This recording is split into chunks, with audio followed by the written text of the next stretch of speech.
I'm guessing that most of us find that a cluttered crafting space affects our creativity. It can also lead to overbuying when you repurchase something that you already own but you weren't able to locate, or maybe you forgot you even had it. Very good friend of the podcast, Shams Eldin Rogers, is back to talk to me about the tactics that she's been using to get her space in check and the impact that it's having on her creativity. Maybe these are tactics that would work for you. Stick around a few minutes and we'll get into it. Welcome to Check Your Thread, the podcast that will help you sew more sustainably. My name's Zoe and I'm obsessed with sewing. I've been blogging about it for over 17 years and I'm the creator and host of the popular handmade wardrobe challenge, Me Made May.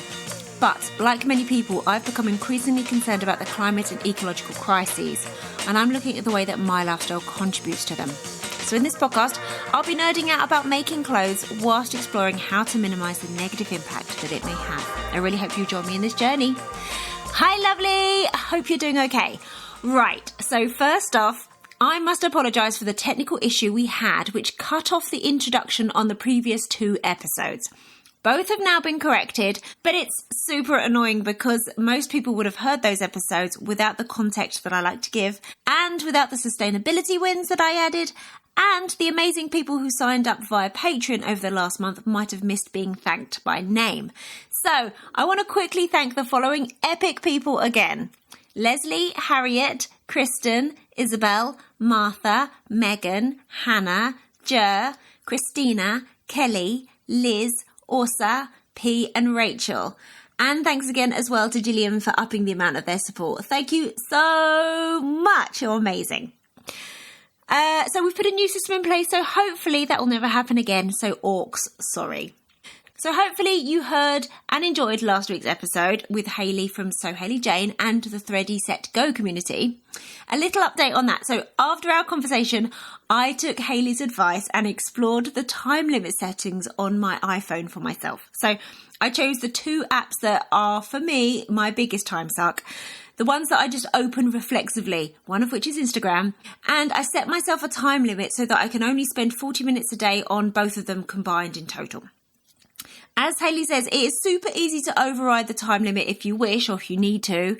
However, it really does make you pause and think, is there something specific I'm going on here for? Or was it just a reflexive action that I'm not consciously choosing? So I don't want to know my screen time stats, but they must have gone down thanks to this simple intervention. As always, I'd love to hear your thoughts on and takeaways from any episode, so please reach out via email, zoe@checkyourthread.com, or you can find me on Instagram, but not quite as often, at checkyourthread. So no new patrons to thank this week, so instead I'm going to take this opportunity to remind you that there's a free weekly Check Your Thread newsletter that's always short but always sweet that you can sign up for.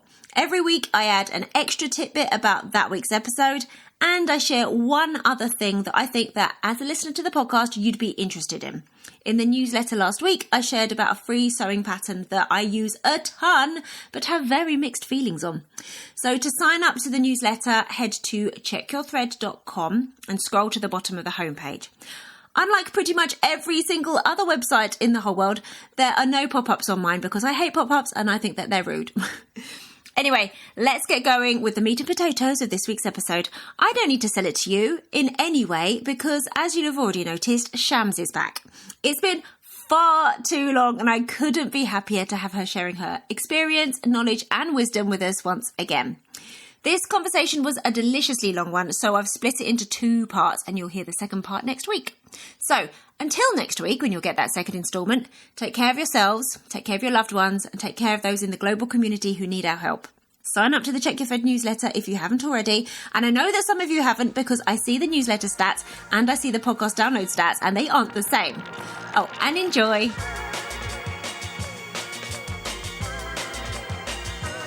Perfect. I know, it's been ages. It's got to have been like at least a year, no? Yeah, I feel like that. Yeah. How are you? How are you doing?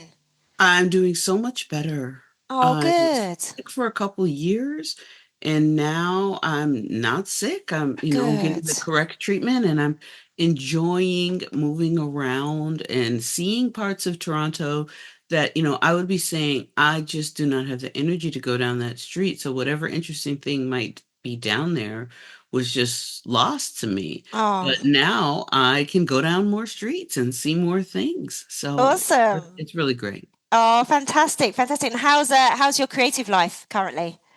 I am designing for the Textile Museum of Canada's in museum shop. I think I've told you that I'm now the board chair of the Textile Museum of Canada. Yes, exciting. So, um, so that means the Board of Governors, and we direct and maintain the museum, and there's a staff with an executive director and so forth. So we don't have to do anything ourselves physically. But when we got our new exhibit up, which is called Made by Many, chronicling the 50 years of history of the Textile Museum from its founding, we have some pieces of art there that we'd like to bring the visitors into better contact with. So there are some Palestinian pieces there, and I have designed some cross-stitch bookmarks Oh, lovely. that visitors can then purchase and go home and make up. And they are taking some of the patterns or ideas from the museum. I'm also scheduled to do some Greek ones next and to make an African bag because one of the exhibits is by African textile artist Samuel Norum. And just in general, in my personal artistic life as well, I'm really flourishing. So much knitting and right now, a lot of paper too. Oh, So cool. cutting paper and experimenting with Japanese glues and collaging and sticking things to things. So it's going well. Amazing. So, what are your influences currently? Where are you getting your inspiration? In the old days, we used to go to the library and get books. And I have a lot of books here in my house. So I'm always taking down stacks of this kind of book or stacks of that kind of book and going through it. Now, I do have some of the newer things too. So I watch Pinterest or Instagram and I save ideas. I also go to museums. And in addition to the Textile Museum, I'm a member of the Art Gallery of Ontario. So I've been there recently and just seeing different artists and what they're bringing and how they're thinking about space and color and texture. It sounds like you're in a super creative place at the moment. Yeah, retirement is good. And I just want to give a shout out to all the workers of the past who agitated to get retirement to be thought of as a concept that you could one day no longer be expected to do formal work. Also, of course, the public health advances that lead us to believe that we can reasonably have some time after our work life is through. And when we think about those privileges, and not everybody in the world enjoys that, including in countries where there is good public health, that some people just don't get a full life. I'm thankful to have lived long enough to retire, and as retirees go, I'm pretty young. So I hope to have, God willing, more time to explore. I am also, I've been invited to join the Arts and Letters Club of Toronto. Oh, what's that? So that's a social club that was founded around a group of seven, a group of Canadian painters in the early 20th century. And it's a social club for people interested in the arts or active artists. So we have a studio there. They have live drawing. I can't draw. I don't even bother going to the studio. They have speakers coming. They have members doing exhibits on literature, art, music, paintings, and sculpture. So I've just joined the club. And that's a place I go and I learn more about art and see other people's art and talk to them about it too. Oh, Yeah. that's so good. I'm so glad that your health is allowing you to get the most of all that. That sounds incredible. Yeah. I'm so thankful. So, we've got a whole bunch of things we want to talk about today, don't we? Great. Where to even start? Go ahead wherever you want to. I'm all good. Okay. Are you still doing your craft budget challenge? Yes, I am. I Okay. am still doing my challenge, which was to from August 1st of 2025 to July 30th of 2026, I'm All right. going only spend $1,200 on my hobbies. So my craft supplies, also excessive planners, stickers, things like that. And so I'm definitely still doing that. I'm a little behind in that I have 7 months left of the challenge and I only have about $500 left. But So but what was the that's good. inspiration to begin with? So I had done a lot of these different challenges, and you and I had talked about them before. So I'd done the whole 30 yards fabric challenge or the last sew is standing. And these were ideas about don't buy this one thing. And then I did, I think it was the whole 10,000 meters or was it yards yarn challenge, and you can't buy any yarn. How did you And get so on with that one? so I did great, but if you break it, it's broken. And so when I was going to go to England and Germany and Belgium, then I just bought. And so once I bought one, well, the challenge is broken now. Oh, you have to start So I, again. so I bought so much yarn, and I'm not sorry that I bought the yarn. It was a special event. I'm not going to do that very often. We've talked a lot about the environmental damage of air travel and things like that. So, okay, that was special, but I just went crazy. And I also felt so restricted. Like while I was there, I also didn't buy any fabric. There's some Right. lovely fabrics available, but I felt, okay, at least I got to stick to my lasso is standing. Don't you dare buy any fabric. Do you And regret not buying the fabric when you were in Europe? I think that I would have bought a couple of lengths of Liberty of London. And yes, I know that ships all over the world, but I think it would have been nice. I felt that I had to even stay out of the store because Could I be was trusted. right. So I said, okay, there's got to be another way for me because I also was buying things that weren't listed on the specific challenges. So I can't buy yarn, I can't buy fabric, but I can buy fountain pens, I can buy fountain pen ink, I can buy, and that's just a non-working system for me. Yeah, I think somebody else said that they found that they were buying quite a lot of shoes when they were Mm, on Last I Was Standing. Like they found another way to kind of hmm. indulge that Consume. impulse. Right. And shoes, I didn't buy shoes and I don't buy clothes because I like to make the clothes myself. But I really am just finding that I have too many things. So limiting myself on things that are for my fun activities was a better way for me to manage that. And it's working in that, yes, I only have 500 left for 7 months, but in the beginning, I was still buying a lot. As it's gone on, December only had two purchases. Right. It's getting much less every month. And also, my project that I'm doing for the Winter of Care and Repair of going through the house and looking at everything and throwing away things also helps me to find some things. So Right. together, let me explain. The other day, I went out to the large office supply store. There's one near my house in Toronto. They call this one Staples. I don't know if this called the same name in other countries, but it's a chain. And I feel like not everything you buy at Staples has to come out of my $1,200 budget. Some things are just regular office supplies you might need in a house. But if you want something special, it would have to come out of my budget. And there was Right. cardstock, and I was thinking, ooh, I could get some cardstock and I could use it to bind some notebooks. But it said $42. I'm like, see, I can't be doing that because I got to stick to my budget. So then I didn't buy it.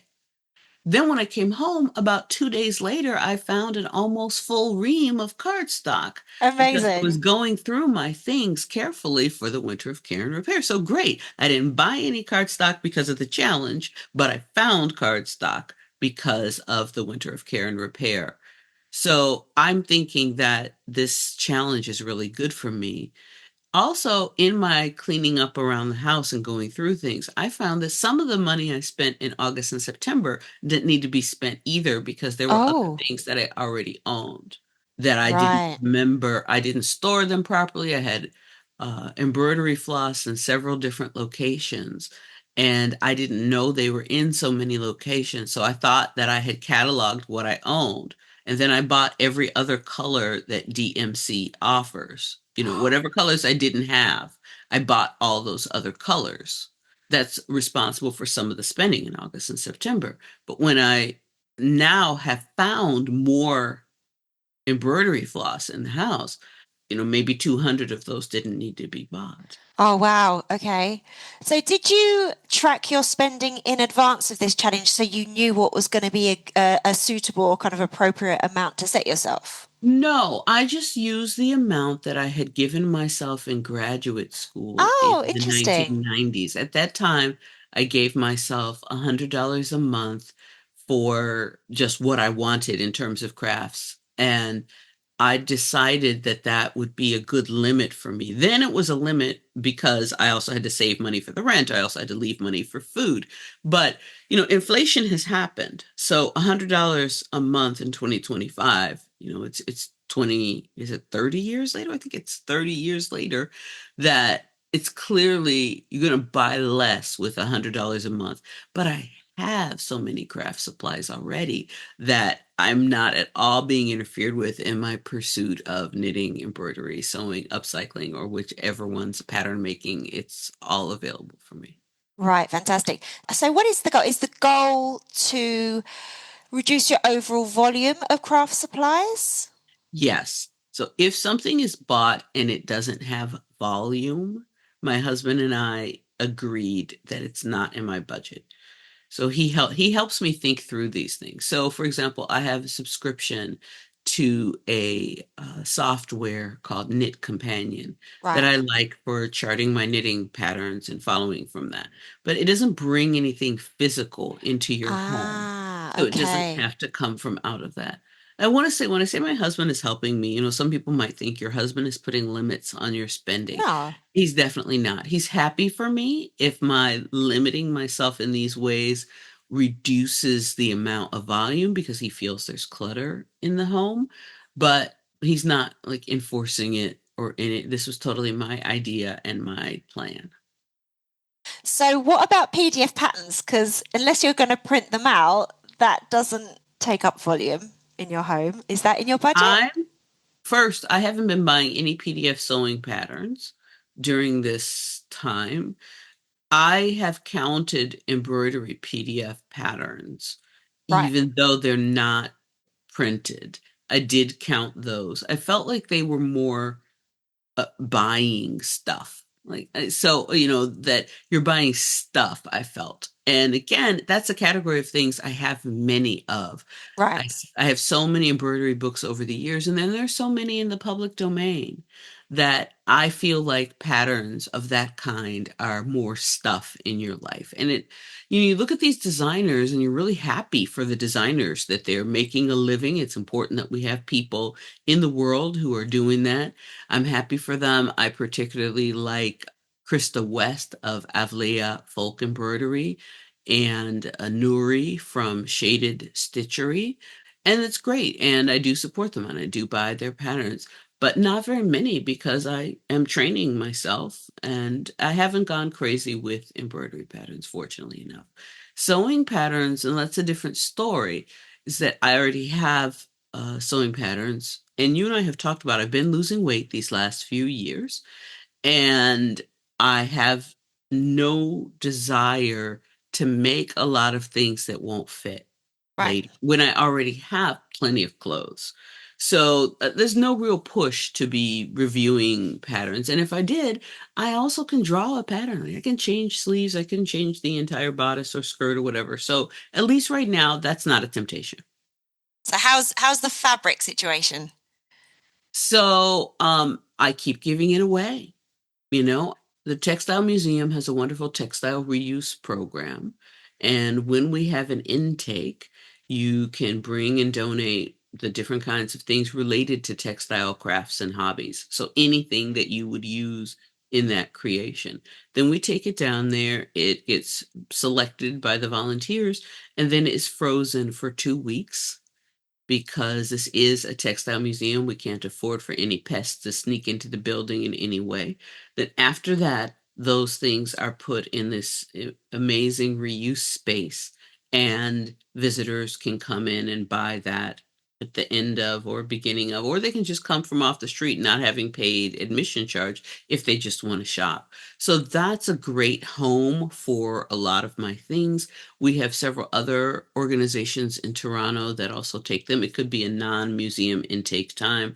We've got Creative Reuse Toronto as well. And then, of course, there's a Toronto Craft Swap where people get on the internet, on Facebook, and put what they want to swap. And there are a variety of thrift shops available. There's schools, there's Girl Guides, and there's lots of places that you can feel that this is a safe rehoming of these craft supplies. So what's going on in the fabric is that, it's being donated. I'm looking at my fabric again, especially prints, because a lot of the fabric I have was given to me from somewhere. Now, that's not the sari fabric or the clothing fabric, but a lot of the more whimsical fabric was given by someone.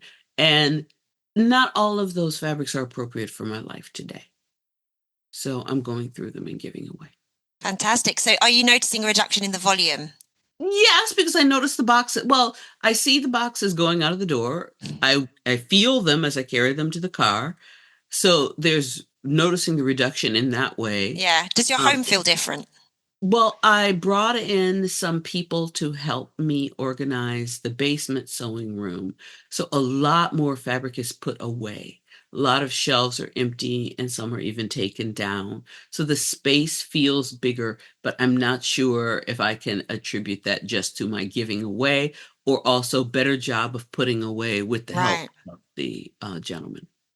So it sounds like your craft budget challenge is very much tied into your winter of care and repair challenge as well, and managing your physical space event. So could you explain a bit more what you're challenging yourself for this season? So for the winter of care and repair, and I know you've mentioned this in previous episodes, but for Yeah. any listeners who might be new, the idea is brought out by Jenna of the People's Mending. And it was that you are challenging yourself to each day from the winter solstice to the spring equinox to care or repair for something in your home. And I've been in it. I think I was the first person to take up the challenge.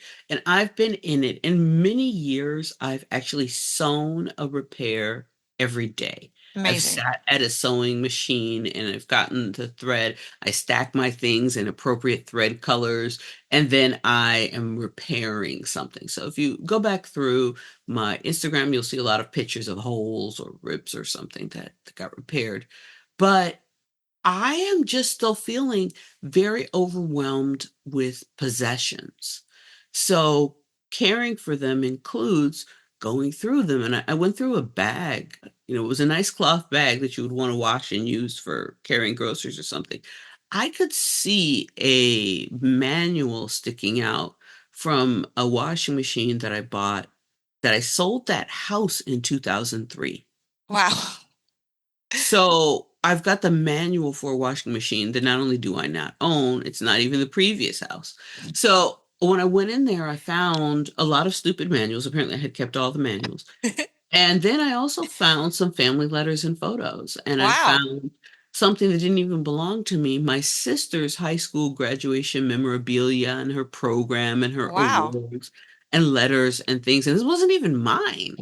And now that doesn't have to be in my house. So that bag is now reduced to a few pieces of paper instead of a whole big stuffed bag of stuff. So that is working.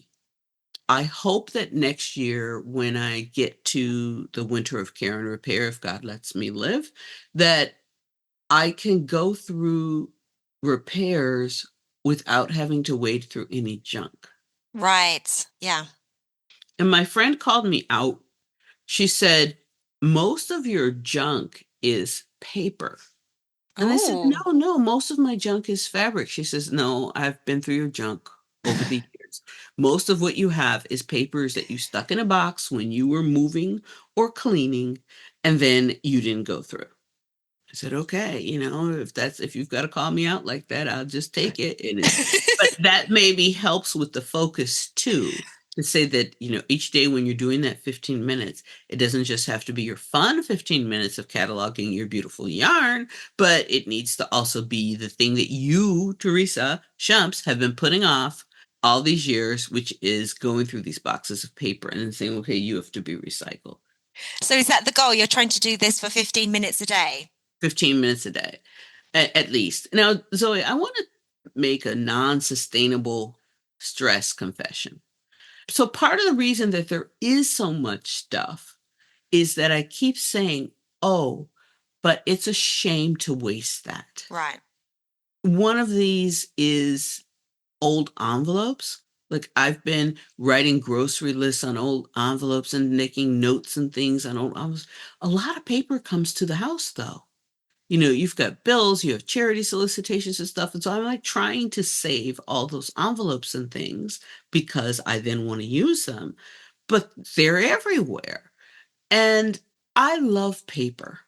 I love notebook paper. I love Japanese paper. I love German paper. I love paper. And I also love the fountain pens now. Well, the fountain pens don't write on just every paper. Some papers are not good with the fountain pens. And I realize, I have some brand new packs of paper because I always used to like to write on that kind. And I don't use it anymore because it's not fountain pen friendly. Well, you know what? That goes to the thrift store. That can get sold at the thrift store. So I've given away packages of paper, brand new, that I no longer use that kind. Stop lying. Where I still have more difficulty is, again, those partially used pieces of paper, those envelopes and things, because I say, oh, it's a shame. But I'm having to say, okay, here you are an envelope. You have writing on yourself already from being sent, and I am not going to continue sticking a blank sticker over your writing and then reusing it. You are going in the garbage. The recycling. Toronto picks up mixed paper recycling. I had to say, there's a line between a saver and a hoarder. And I Mm-hmm. was getting too close to that line with my desire to keep these things from having to be recycled. Um, I had to let it go. Yeah. Yeah. So you're rethinking your approach to a number of different categories of items that are in your home. Right. But the ones that are most stressful are the ones that I get that they do recycle it. They become recycled paper, but that downgrades the value of the paper. Recycled paper isn't as useful for as many applications as virgin would. But the poor little trees. So I'm managing to do that. It would be accurate to say that part of challenging myself is admitting that certain things are not getting used. Right. Because also, I think we've talked about this before as well, haven't we? Like, the more things in your home, that in itself is then that's more, it takes space, it takes energy, it takes brain space, obviously, as well. Mhm. And you're not living your best life in those situations, are you? Well, we've also talked about some of the differences between life in the UK and the United States. A lot of people here have so many things that their garages are also full, their closets are all full, and there is a very good business in renting storage units to people to keep more and more of their things. I have to say, And I'm noticing more and more of those pop up in the UK now as well. okay. Yeah. So I've used a storage unit when I was teaching overseas and had rented out my home, so I needed to put things in there. But other than that, I don't keep, and my husband doesn't keep a storage unit. It does have to fit inside the house. As one of my readers on Instagram points out. But you do have two houses, right? So keeping your stuff inside of your houses isn't the challenge that it might not be. But still, I'm keeping the things inside of the house, and I know that I don't have some of the kinds of volume that some people have. the having of the stuff that's disorganized and confusing, it does take your brain energy to try to go through to find what you need. As I said earlier, it can lead to buying things that you already have, buying copies of books that you already have. And some things you just have to stop. When I started the fountain pens, I was excited by how many different colors of fountain pens there were, how many different colors of inks there are. I didn't go crazy like some people. I think I have, maybe 15 inks, 15 full bottles of ink. Um, that's a lot. You can't use a bottle of ink in a year, probably. I have certainly not succeeded in using a bottle of ink in a year. And people suggested make your first fountain pens be inexpensive fountain pens. So I got pens that were in, I think, the like $75 range, something like that. So I got several of those. I think maybe I got 10 of those. I don't think that was a good recommendation. I write more frequently with my Muhammad Ali Mont Blanc pen, which I got at the Mont Blanc factory. And Muhammad Ali is really a hero to many people around the world, but especially to African American Muslims. He's a really big hero for them. Anybody listening, if you don't know, I'm an African American Muslim. And, I hear elders describing how they would gather around the TV and they would listen to him talk about his anti-war stance, or they would listen to him talking about his challenges and his victories. So I love that Mont Blanc pen. It writes so beautifully. I keep it in my purse. I found a vintage pen in the house in Vermont that had been there from the previous owner, 100-year-old Parker Duo Fold. And I really mostly only write with those pens. Right. So those 10 pens at $75 each, I don't think I need all those. And the advice to start with an inexpensive one, and there are less expensive, by the way, some fountain pens can be bought for $8. That wasn't good advice. I shouldn't have bought 10. And people have hundreds, but I What shouldn't it, have bought 10. what is the thought process behind buying a less expensive one to begin with? Well, they say you may not really like the hobby. Oh, okay. And I would say I don't really like the hobby. I just like to write with my fountain pens that I have, which is why 10 inked up with 10 different inks to change my mood. And also, I'm retired. I'm no longer grading papers. There's just no need for that. But that's part of the thinking is you may not really like the hobby. Also, when you're giving advice to people who are new to something, you're on YouTube, you're not giving advice to Shamsuddin Rogers. You're giving advice to the world, to people writ large. And so giving you the advice to not buy a very expensive one. Again, like I said, I didn't buy the bare minimum, but it was advice that maybe didn't fall the same way on me as it might have when I was 20. Sure. When I was 20, I'm sure that an $8 pen, adjusted for inflation, but an $8 pen, yeah, one of them would have been enough. Yeah, thanks. Because, I'm trying to go to school here.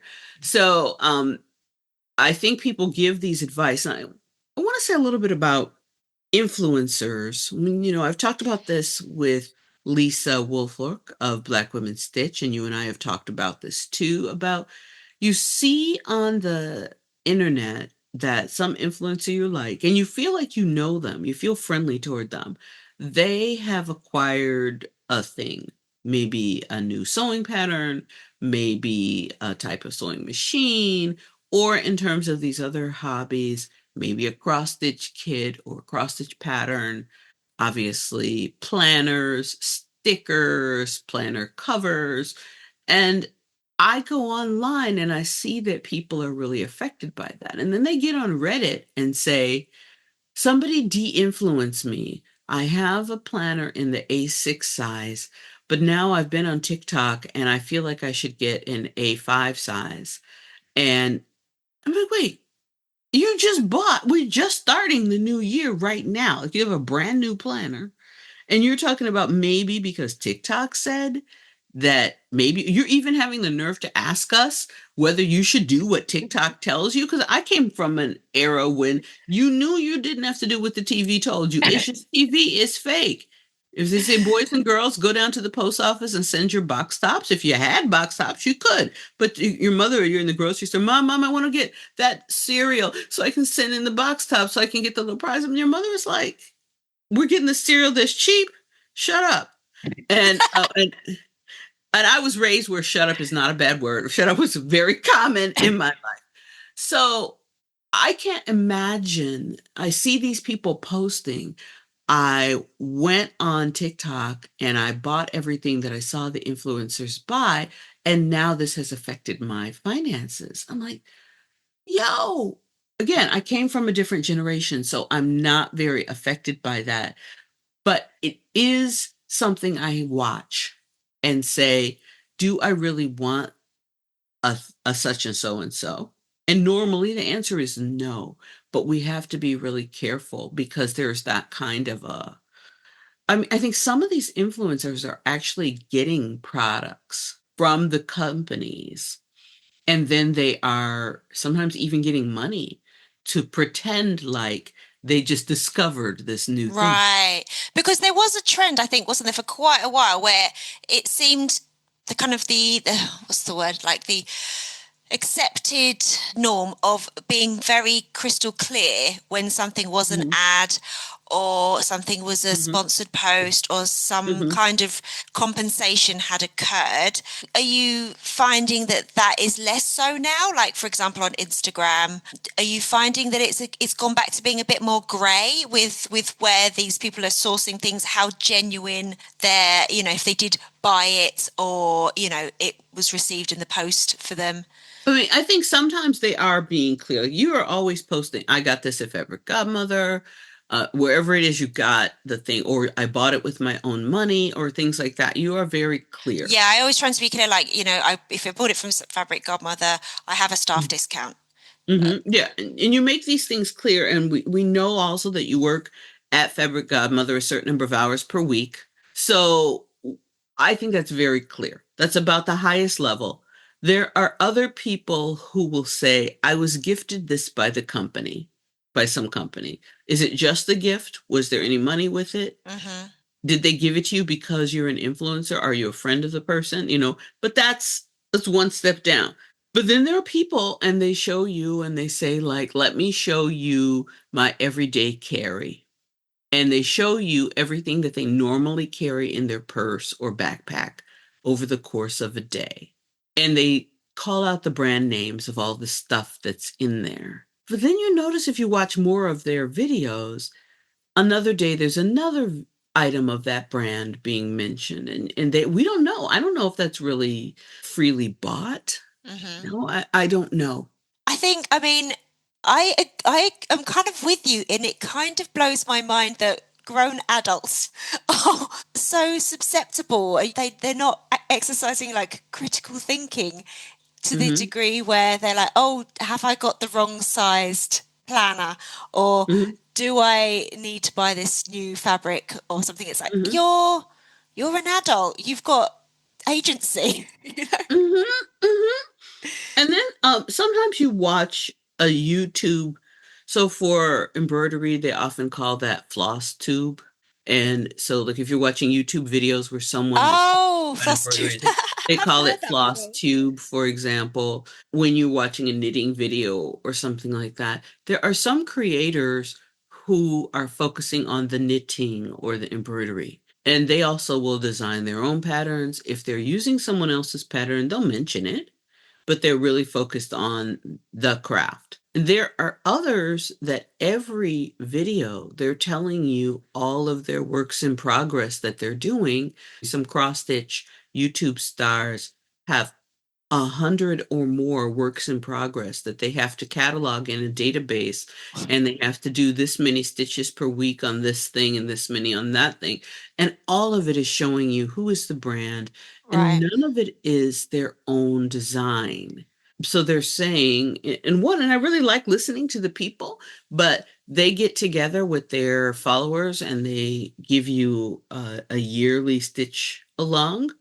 They get together and they say, okay, we're all going to stitch together over the course of the year on this person's pattern. Why? I just don't get that at all. And you say these are grown adults, they have agency. Why would we ever want to add, if we already have 60 works in progress, why would we ever want to to choose one more just because all of our internet friends are doing it? Yeah, I mean, surely like choosing a pattern that resonates with you, that is your aesthetic, that's the enjoyable part of the hobby, not being told what to do and then all following along. No, there's a process called Whip Go. A lady invented it. It's like bingo, whip being works in progress. Right. It's like bingo. You can use it for knitting or crocheting. She, from her home, tells you each month which two numbers were called. And you've made your own bingo board at home and you've put, let's say you're going to put underwear for my older child in one square, and in the next square you're going to put a new hat, blue or something. You've put all those in there, and then she calls out, this month you're doing this number and this number. So then you say, okay, well, it looks like it's my time to work on those kitchen curtains. You don't want to put it in there. You put it in the box. She doesn't know you, but she Okay. tells you you're going to be working on square 13 this month. And since you chose the kitchen curtains for square 13, kitchen curtains it is. And the people are excited about that and they care about that and they watch our videos every time and they comment on that. And I don't want to say that it's wrong. It's not immoral. It's not hurting anybody if that's how you want to run your life. But I find it all to be just too internet. The lady on TV says work on square 13 and square 17. I At find that least you could so just roll the bizarre. dice yourself. You could just, make your own dice roll. Yeah. I'm just kind of thinking about like how, I mean, I have a number of works in progress. I have the supplies for a few things that I could now make, but I wouldn't want to outsource somebody telling me what to do next, because for me it's like, what am I excited to do, or Mm-hmm. what out of these items I most likely to get the most use of in this season. So that would be Mm-hmm. why I would make that first. Mm-hmm. Mm-hmm. It feels so weird to Yeah. outsource that decision to somebody that also you isn't in your family. They don't they don't know what you need the most, or They don't know anything about it. They're just giving you the numbers. And I am just I guess, baffled by that. Now, I sometimes do force myself. So, for example, I'm wanting to finish those museum bookmarks. I really am in the mood to knit socks right now. right.